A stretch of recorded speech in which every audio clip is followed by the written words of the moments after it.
What's up, everybody? Welcome back to the Real DJ Show. We are still on the air. We have our sponsors haven't kicked us off yet. We have a heaviness in today's episode. We have a heavy hitter. We do. We're excited. And she took 5 minutes to talk to us, but I want to first say hi to Mickey in the box. What's up, of course, as usual, Johnny Roach. My name is Rich Cranston. Hey, y'all. Yeah. So. We have a big one today. Rachel Lynch. Oh my God. Before we go to that, damn, what is up?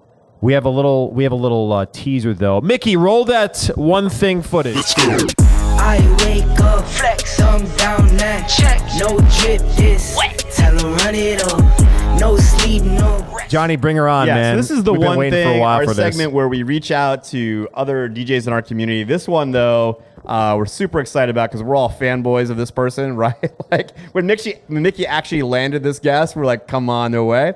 But we have DJ Rachel Lynch. Of fame of 18 jobs, keynote speaker at every conference you've ever been to, seller of DJ podiums, aficionado of pizza, DJ Rachel Lynch. What's up? What's going on? What's up, guys? So pumped to be here. Thank you so much for having me. So you are a native of Connecticut, but where are you physically right now in the world? World traveler. Right now I'm in Massachusetts, Quincy, Mass. Driving up here was an absolute nightmare. So come at me, Massachusetts people. You're driving up here. It's just crazy.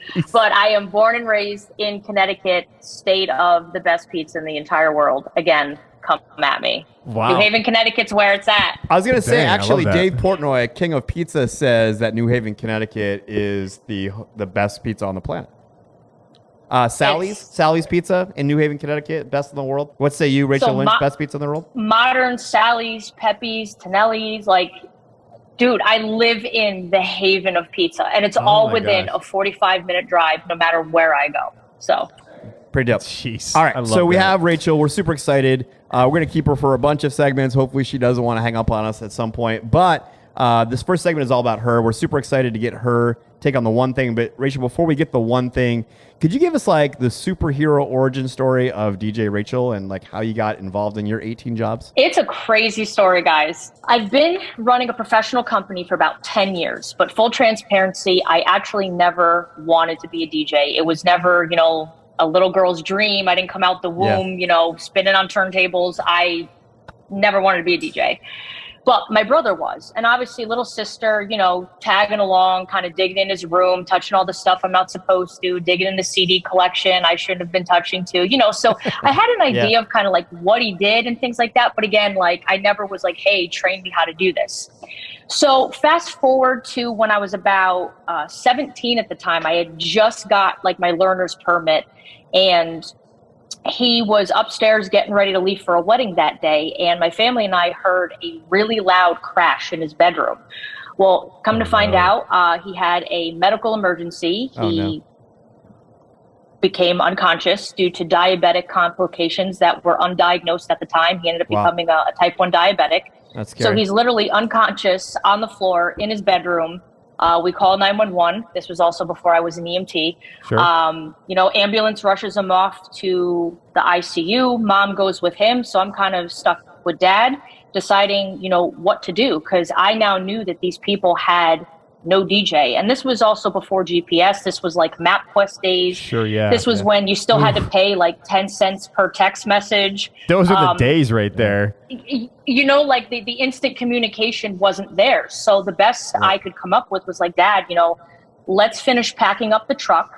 And this was also back before powered equipment. He had a passive Bose system, which the amps weighed more than me at the time. That was a few thousand pizzas beforehand. So, I was not lifting up these amps and things like that. So my dad helped me finish, packing up the car. We took the MapQuest, drove to these people's house. And of course, when I roll up and not my brother, they're kind of like, who the hell are you? Yeah. And, my father and I are standing there and I'm like, listen, I'm the DJ's little sister. And I'm sorry to tell you this, but my brother is literally in the hospital right now. And at the time, we didn't know it was diabetes. He could have had, cardiac arrest and died for all we knew. I said, I'm what you got today. And full transparency, I'm not a DJ, but I have been around my brother long enough to know what play is. I know what a CD is.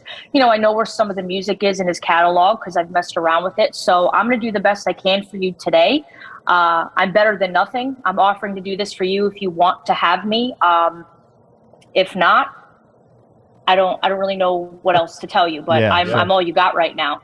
So my dad and I, you know, set up his gear. We showed up probably 4 hours early just because we knew nothing. I didn't know how to connect any of this stuff just to have ample time. Sure. We figured it out with a lot of plugging and unplugging until we heard sound. And I said, all right, tell me the important things I need to know. Like, you know, do you have a song you're going to be dancing to? And again, I hadn't been to many weddings. I didn't know the formalities. So I actually had like the couple, you know, teaching me, you know, what I needed to kind of figure out that day. Yeah. So probably one of the most stressful days of my life, other than maybe passing my national registry exam and my driver's license test. No, right. But, you know, so, we figured it out. And was it a good event? No. The couple was extremely upset. They were distraught. You know, obviously I didn't get paid. Neither did my brother, you know, totally understandable. Right. But at the end of the day, I realized I had a little bit more natural talent than I had thought. And then from there, I just kind of got gigs passed along to me, like little things here and there that he thought I could handle. And then from there, it just kind of grew into this accidental business. Like instead of people calling him back, I did a party and they're like, hey, you were pretty dope. Like, and you know, word of mouth and whatever. So to this day, to come full circle, like I still don't have a website and people think that's crazy. So literally I've built this business just off of doing cool things for cool people and just being a good person. And that's it. So that's crazy. You know what I think is so nuts is, I mean, that experience could have turned you off for life on it. You know what I mean? Like, okay, that was enough of that nonsense because that sounds so stressful. But the reverse has happened where, I mean, you're incredibly successful at this, kind of nationally, if not internationally regarded in this market, in this field. It's crazy how that turned out to be a positive thing instead of like, I never want to do that thing again. No, seriously. Is your brother still doing this? So he's not anymore. But if I do need like an extra set of hands, you know, and people think that there's like this contention in our relationship. He really is my best friend. He's been my best mentor. You know, the gear that I started out was stuff that he kind of gifted me. And as he got new stuff, I inherited the old stuff, and just extremely supportive and amazing. But, you know, he has a family now. Priorities change. Things change. So, but there's like zero resentment. Like we're super tight. He's a great guy. So. Never would have thought that was your story, Rachel. That's a great story. That is. Super exciting. And kudos for you for, you know, stepping up and doing something like that. That is...